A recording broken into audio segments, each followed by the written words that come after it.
Salut, c'est Vincent Reblot dans l'interview du 24.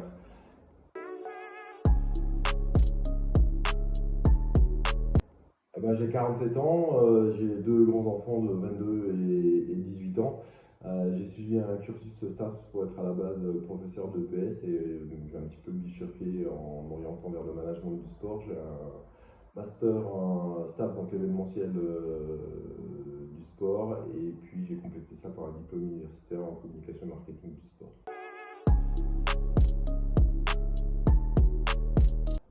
En club, pas forcément beaucoup. Du foot, forcément, c'est ma passion. Du volleyball aussi, un petit peu. Euh, Par contre, de par mon cursus sportif, de formation universitaire STAPS, et puis mes loisirs, etc., j'ai touché à pas mal de choses. J'ai notamment été maître nageur, donc un petit peu de natation, forcément. J'ai fait la traversée des plages de Pamplonne à la nage, par exemple. Voilà, ça, un bon moment. Et puis sinon j'aime bien la pétanque parce que c'est convivial et puis ça permet de pratiquer en famille, entre amis et de passer des bons moments.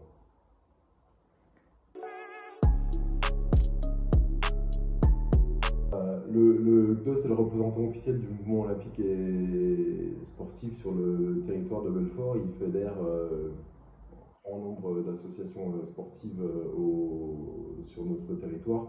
L'objectif, c'est de promouvoir et de développer cette offre de pratiques sportives. Le GDOS intervient auprès de nombreux publics pour les inciter à pratiquer une activité physique, que ce soit pour la compétition, pour le loisir ou même à des fins de sport bien-être notamment. De notre côté, donc nous on essaye d'aider les associations à se développer, à se divertir pour pouvoir répondre justement à l'ensemble des demandes que peuvent avoir les différents publics en matière de sport.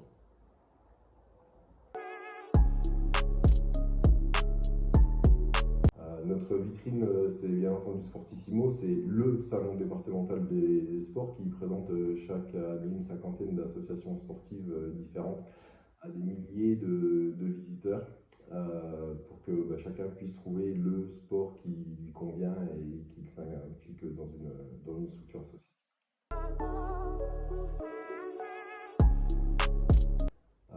Aujourd'hui, je suis directeur du GDOS 90. Moi, j'ai intégré le GDOS en septembre 2001. À l'époque, on était tout juste deux salariés. Puis petit à petit, on s'est bien développé. Aujourd'hui, donc, je manage une équipe de 7 personnes avec chacun des spécialités différentes. J'essaie de coordonner l'ensemble des activités du GDOS.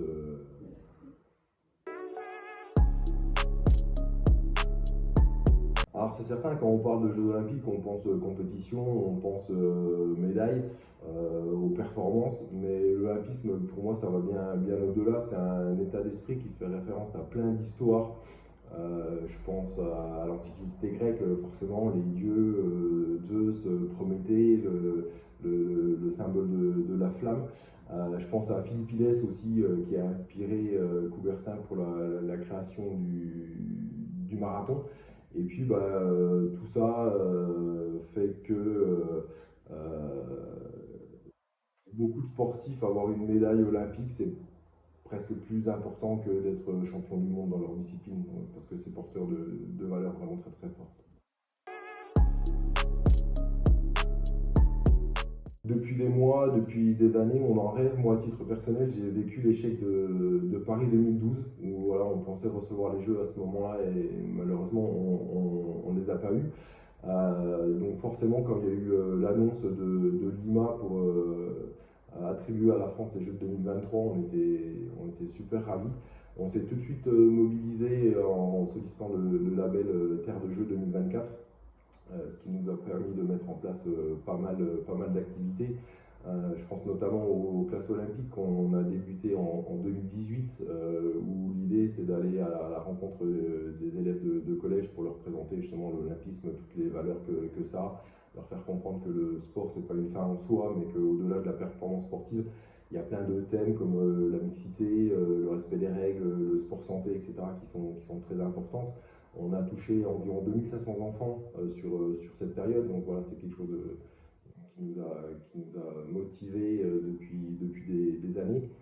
Je pense à l'interview du 24 aussi, voilà, qu'on a réalisé, ce challenge qu'on a relevé de proposer tous les 24 du mois l'interview d'une personnalité du sport. Donc on a eu des sportifs locaux, je pense à Jacques Maraval, on a eu des dirigeants sportifs internationaux, Jean-Pierre Mougin, on a eu des Olympiens locaux, je pense à Thierry Velan, je pense à Alain Quittet, on a même eu des grands champions olympiques. Barthélémy Chinaniezé, Nicolas Le Goff, Paola Fopa, Béatrice S, etc., qui ont répondu à nos attentes. Voilà, donc on a déjà fait pas mal de choses, inscription dans le cadre de la SOP et de la journée olympique, bien entendu, avec dans ce cadre-là beaucoup d'animations sur une sensibilisation au handisport qui ont vraiment bien marché et qui ont vraiment beaucoup plu à tous les bénéficiaires.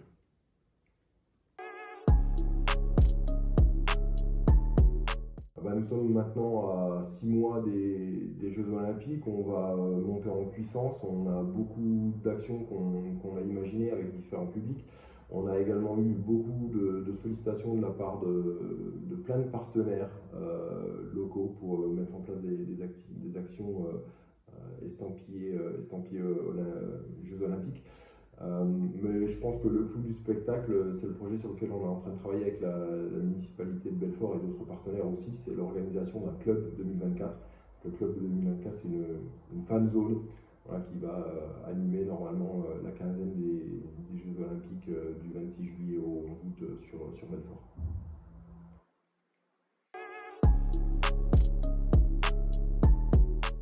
Nous attendons tous forcément des retombées bénéfiques pour les clubs en termes de licenciés. La moindre médaille qui va avoir va permettre aux disciplines de se faire connaître, aux clubs de se développer aussi.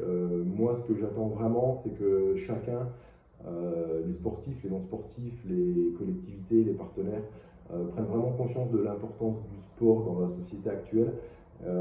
Parce que le sport, comme je le disais tout à l'heure, c'est pas forcément une fin en soi, mais ça contribue au développement personnel de chacun, et il faut que vraiment tout le monde en prenne conscience et qu'on puisse donner au mouvement sportif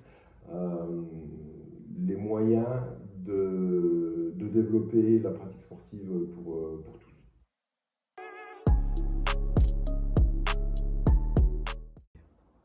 Alors je crois que je vais regarder beaucoup de choses.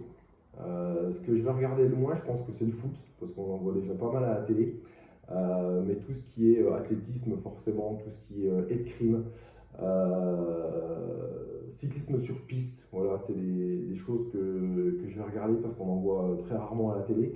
En plus, la France a vraiment des belles chances de médailles dans ces disciplines-là, avec Sarah Balzer notamment en escrime, ou Léon Marchand en natation.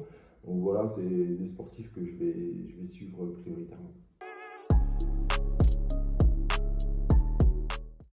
Alors ce que je souhaite le plus sincèrement, c'est que ces jeux puissent se dérouler dans un esprit de sérénité optimale, en toute sécurité. C'est ce que je souhaite vraiment.